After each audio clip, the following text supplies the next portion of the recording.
air in it, and hopefully it will. I don't know what it's going to do.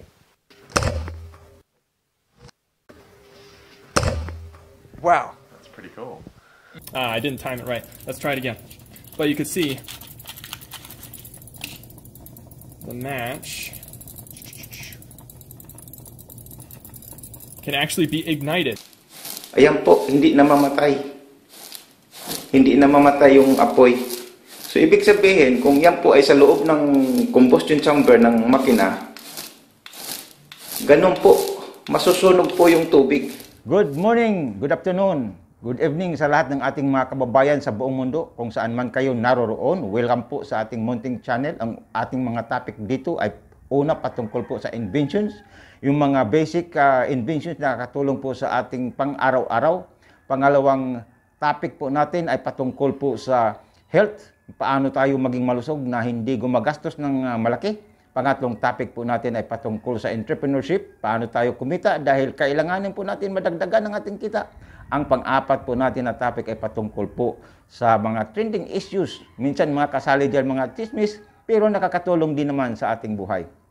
Kaya kung ngayon ka palang nakadaan dito sa ating munting channel, huwag kalimutan na mag-subscribe at i-click din ang notification bell upang ma-update kayo sa ating mga uploaded na mga videos. Ang ating i-detalye ngayon ay patungkol uli sa topic na paano magamit ang tubig pampatipid sa sasakyan or kung makuha natin ng efficiency ay magamit na puro tubig. So, ating panoorin at intindihin dahil kung tayo ay mag-research diyan sa internet o sa Google, wala po tayong makuhang wala po tayong makuhang detalye paghimay-himay dahil ang ating mababasa diyan ay puro negatibo. Yung kanilang mga ibibigay na mga information ay para talaga hindi pwedeng magamit ang tubig na pampatipid sa makina. So, atin po itong intindihin at kaya nga dapat napanood niyo yung part 1 dahil maliligaw kayo sa mga punto na ating i-discuss. So, may mga aspeto, may mga simpleng video na ating pong kukuhanan ng reference para lalong maunawaan po natin. Okay, so panoorin natin itong unang demonstration ng steam. Boiling water. So what I'm going to do now is I'm going to turn this heat up a little bit more, but I'm going to add even more heat, and this you'll see is the reason for the copper pipe, because here I've got my Merkur burner, and I'm going to give that a go. Okay, and this one gets real hot, and I'm just going to put that right underneath my copper pipe there. And you'll notice what's happening to the steam. So let's let this go for a minute. And let's take a look what happens to the steam. You will notice there's quite some pretty colors around the copper pipe as this happens. Copper has a tendency to burn green. Okay, so where did the steam go? Is it still there? It doesn't look like it. It looks like it's disappeared. But if I take a beaker here, just an empty beaker, glass beaker, and if I put that right in front, notice what happens. Okay, it gets all foggy. Notice all that condensation, so there's definitely some stuff coming out of there. But now it is so hot that all of the water has turned to gas. Before, when it was sort of cloudy, that was because there was little tiny droplets of water, liquid water. Now we've reached a point where it is all water vapor. So really steam is actually clear. It's colorless. You can't see it. So whenever you're seeing above a pot of boiling water, that steam has a little bit of water vapor in it. Now what's extra cool about this steam is that it is well over 100 degrees Celsius by now. In fact, just to test it, I've got here a little match. Let's see what happens when I put this match in front of my copper pipe. I didn't time it right. Let's try it again. But you can see the match can actually be ignited. So let's just think about that. I just started fire using water. So, dyan sa simpleng video, ay nakita natin na kayang sumindi ng posporo sa pamagitan lang ng steam. So, dahil ang ating nasa isip talaga, ang tubig ay pampapatay sa apoy. Pero kapag na-attain na yung temperature ng steam na yun, maging superheated steam, at yung bagay ay mababa lang ang auto-ignition niya, sisindi siya at nakita po natin sa video. Okay? So, ating isa-isahin ang detalye, ang paliwanag. Dapat po napanood po natin yung part 1 upang hindi po tayo maligaw sa usapan. Ang ating pong i-detalye ngayon ay yung mga approaches natin. Paano talaga natin makuha or ma-attain na ang tubig ay magamit nating pampatipid sa makina, or kung makuha natin ng efficiency ay magamit natin ang purong tubig para sa ating fuel. So ang unang factor na ating pong reference ay hydrogen auto-ignition temperature. Ang pangalawang factor ay temperature at cylinder during compression. Ang pangatlong factor ay hydrogen flame temperature. Ang pang-apat na factor ay air-fuel ratio of hydrogen. Nakita natin doon sa video na yung steam na pinakulo at pinadaan yung coil sa isang burner pa ay kayang-kayang magpasindi ng posporo. Now, ating pong imaginein na pinasok natin yung steam dito. Kasama sa hangin, kasama sa gas na at sa hydrogen at oxygen na ating pong naproduce mula sa electrolysis. So, yun ngayon ang situation na ang init ng makina, na napakainit talaga yung makina na yan dahil kung walang tubig, masisira po yung sasakyan. So yung init na yun, instead na tinapon natin sa hangin, ay atin pong ginamit na i-preheat yung tubig para magiging superheated steam. Kapag naging superheated steam na at nakapasok na dito, napakainit nga yung steam na yon. At itong temperature na ito, 550 to 700, napaka-importante dahil yung auto-ignition ng hydrogen ay 585 lamang. We've got something called a fire syringe. And what does it do? Oh, well, I'll show you what it does. Some cotton wool in there. Okay. I'm just going to compress the air in it, and hopefully it will. I don't know what it's going to do. Wow. That's pretty cool. You made a spark in there. Was there any source of fire, like a match or anything down there? Well, as you can see, it's pretty transparent. There was no match in there. It was actually just the compression of the air on top of it, which was able to ignite the cotton wool that we had in there. So you're saying if we compress air, we can make it hot enough to ignite cotton? Yeah, because air is made up of particles, so when you're actually compressing it, you're forcing those particles to collide closer together, which is actually going to raise the temperature of in the inside of that tube there. Okay, can you describe the apparatus for me? Well, all there is there's a glass chamber in there where the cotton wool sits, and as you can see, there's this piston that moves up and down into that glass chamber, and as it moves up and down, you can actually compress the air. So it's like a little plunger. Like a little plunger, yeah. Okay, so why don't we set one up so we can do it again? Can I do it again? Okay, I'll clean the remnants out. What are the tricks here? The trick is to get not too much but not too little cotton wool, and it's good to get it aerated so that there's a lot of air around it, so it makes it much easier to ignite, just like a good fire. Is it just me, or do you feel like we're on a cooking show? I feel like we're on a cooking show, yes. Who do you think would be Jamie Oliver in this situation? Would it be you or me? I'm more manly, so... He's more like Nigella Lawson, let's face it. That's a good play on words. I wish. All right, we're ready for this? Yes. Simple as that. Obviously no matches, no switches, no anything. Okay. We'll try it. Again? You want me to try? You can try it. Yeah, do you have the strength? We're going to find out, We'll aren't find out. This is going to be awkward for Derek, I think. Okay, so what I'm going to try to do is compress the air in there. And by compressing it, I'm going to increase its temperature because we're pushing all these air molecules together. And if I get it hot enough to the ignition point of cotton, hopefully the cotton will catch on fire. Yeah, I've heard that the auto-ignition temperature of cotton is about 400 degrees Celsius. So you can get quite enormous amounts of temperature from a very quick compression. 3, 2, 1.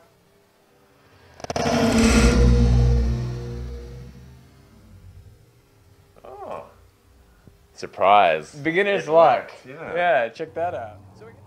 Atin pong nakita na doon sa demonstration na ang itong test tube o yung silindrong maliit, noong sinalpak ito, wala namang fuel doon, ang nilagay ay bulak, nakita po natin na lumiliyab.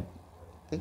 Yan po ang power, yan po ang pinaka-theory ng compression, paano magkakaroon ng init sa pamagitan lamang ng compression. At yan ang pinaka-basic ng pinagbasihan sa paggawa ng diesel engine.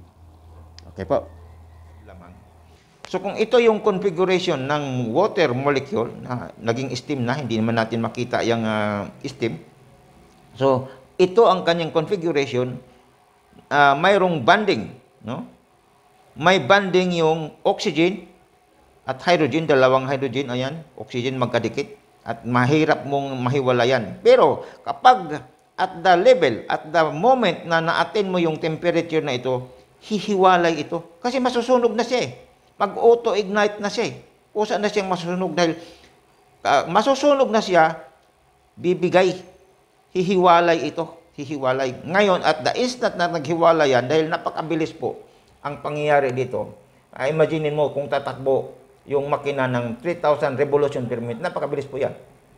So kapag hiwalay kaagad nito, itong molecule ng water, kaagad magiging gas siya at napaka-explosive po yung hydrogen. Okay. So yan yung ating ginamit na reference, auto-ignition at saka yung temperature at cylinder during compression. So nakuha po natin yan, naintindihan po natin yan. So panoorin muna natin yung isang video na nagpapaliwanag doon sa reaction nga ng cylinder. So ito ngayon yung configuration ng makina. So suction. So palagay natin na isinama natin dito yung steam, na superheated steam, okay? Naghihigop ng hangin yan, nagsasak ng hangin, okay? Isama natin yung superheated steam dito sa hangin na ito, kasama na yung nakuha nating, na-produce natin na hydrogen, oxygen sa ating electrolysis. So, magkasama dyan. So, hihigop siya. Okay? So, ayan ngayon, suction stroke ng piston. So, pagpasok dyan ng hangin, so, hanggang sa baba, din babalik siya. Compress, magko-compress. So, sarado yung dalawang balbula.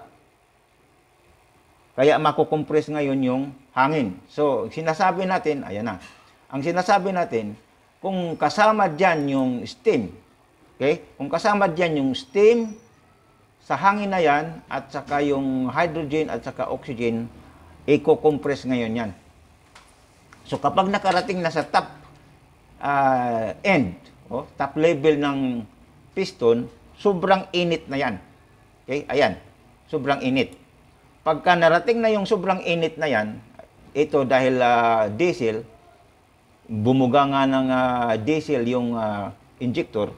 So, sobrang init yan. Ang ganyang temperature, ayon sa ating kinuha na data, is from 550 degrees centigrade hanggang 700 degrees centigrade. Napakainit yan. So, ma-imagine natin na mababasag yung molecule nung vapor, yung steam, mabasag dyan. And then, siyempre, dahil kasama dyan yung hydrogen at saka oxygen, mag-i-ignite ito. Okay? So, mag-i-ignite. Ang tanong dyan, ano ang temperature ng init? Okay? Ano ang temperature ng flame mismo? So, ayon sa ating data, na ang flame ng hydrogen ay 2,150 degrees centigrade. Napakataas, lagpas na lagpas mismo sa ang layo ng agwat. So, tiyak talaga na masusunog yung hydrogen, kaya wala na. Nasaan na ngayon yung molecule ng water? Wala na. Dahil unang-una pa lang, pag-compress pa lang, naghiwalay na yung molecule sa sobrang init.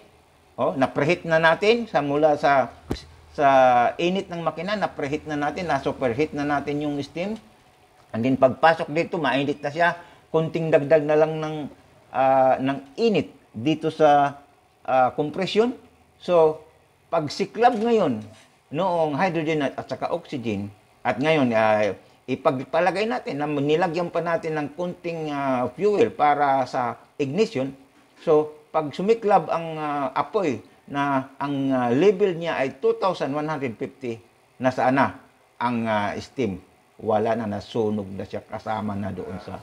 Pinutol ko na soft drink na ito, mayroon po yung kaunti, siguro mga 3 kutsara na gasolina.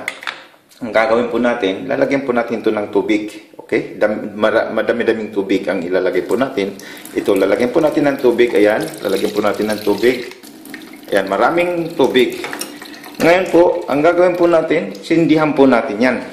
Okay? Ayan po, tubig po, daming tubig, 3 kutsarang gasolina. At ito, sisindihan po natin kung anong mangyari dyan. Ayan po, lumiyab po. 3 kutsara lang po, may nakalagay po sa tubig. At ngayon, isprayan po natin kung anong mangyari. Ayan po, hindi namamatay. Hindi namamatay yung apoy. So, ibig sabihin, kung yan po ay sa loob ng combustion chamber ng makina, ganun po, masusunog po yung tubig. So, yung una nga ay yung auto ignition na 585 lang, which is lagpas na lagpas yung pag-compress dito ng piston na and then liban pa dyan, atin ng ginamit ang init ng makina para pang preheat, para magiging superheated steam. Okay? Superheated steam yung steam na papapasok dito sa piston. So narating natin yan. Kapag narating yung temperature na yan, yung nagdikit na yung molecule ng water, nagdikit na nagka-bonding yung hydrogen at saka oxygen, hihiwalay kasi masusunog na siya Masusunog na siya, mag-automatic na siya na mag-ignite. So, hihiwalay yan. Kapag naghiwalay yan, automatic sabog na. Dahil gas na. Hindi na siya steam, kundi gas form na.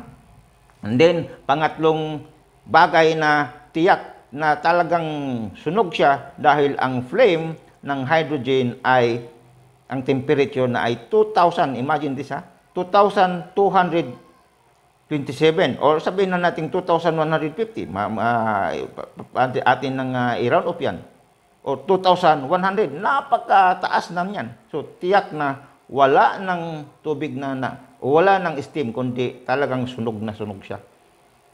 Okay, so madaling, hindi mahirap intindihin. Hindi naman siguro madali, pero dinahandahan po natin at nakita po natin na hindi po imposible. Ngayon, pang-apat na point, paano natin talaga magiging posible na ang tubig or ang steam na superheated ay nagiging fuel? Ito ang aspeto ng air-fuel ratio. Okay, ito ang pang-apat na aspeto na ating tinitingnan. Okay, air-fuel. So, ibig sabihin, ilang cubic ng fuel kumpara sa air. Okay, ito yung ngayong kanyang ratio. Sa methanol, ang ratio 6.47 na hangin is to 1 to the methanol. Okay?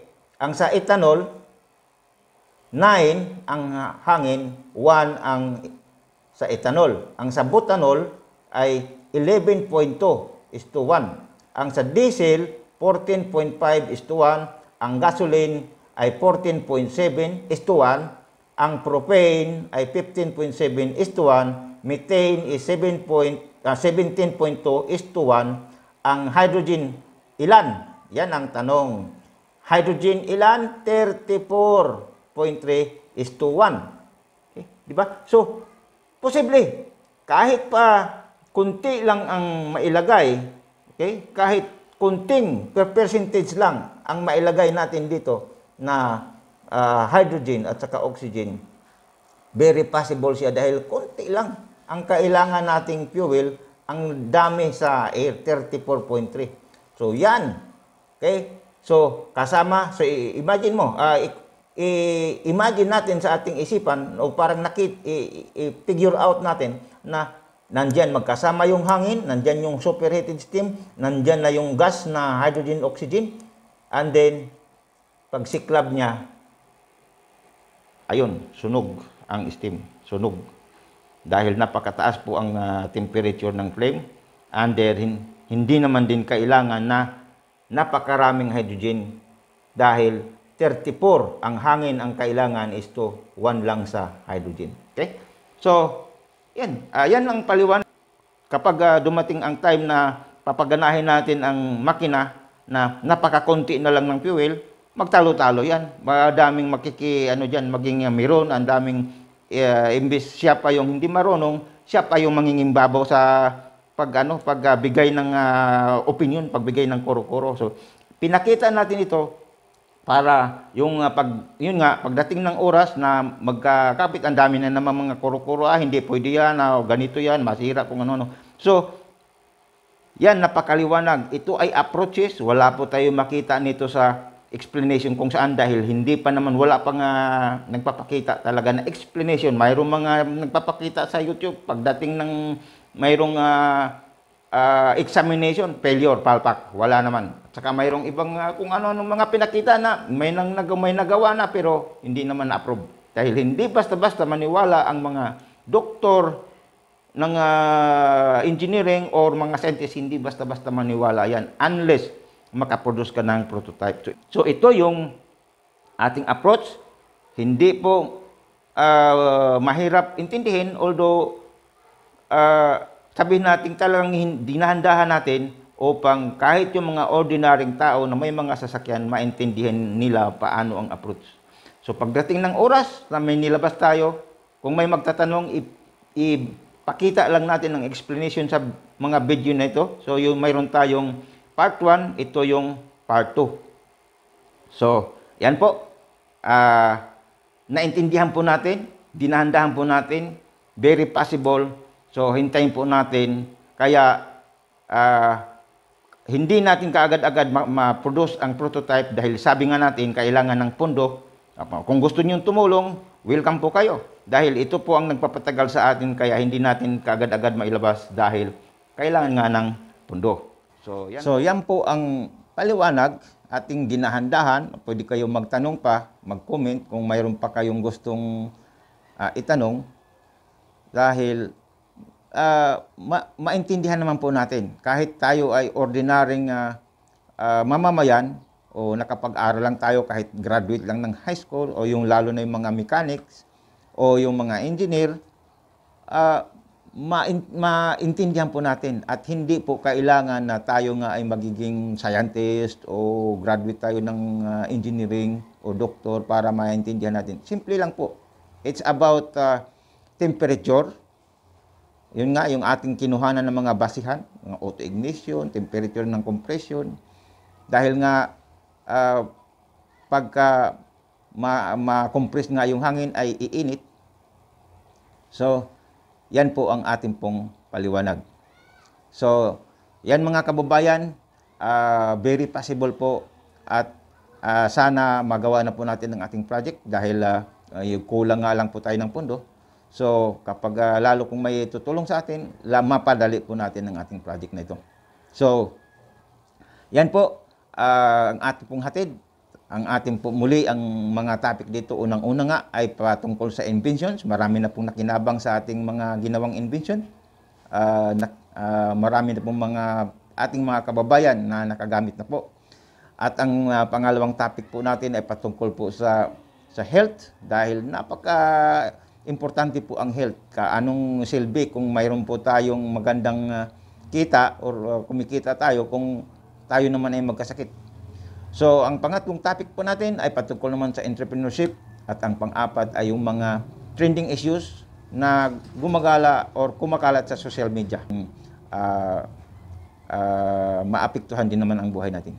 So, yan po. Subscribe at click sa notification bell. Salamat po.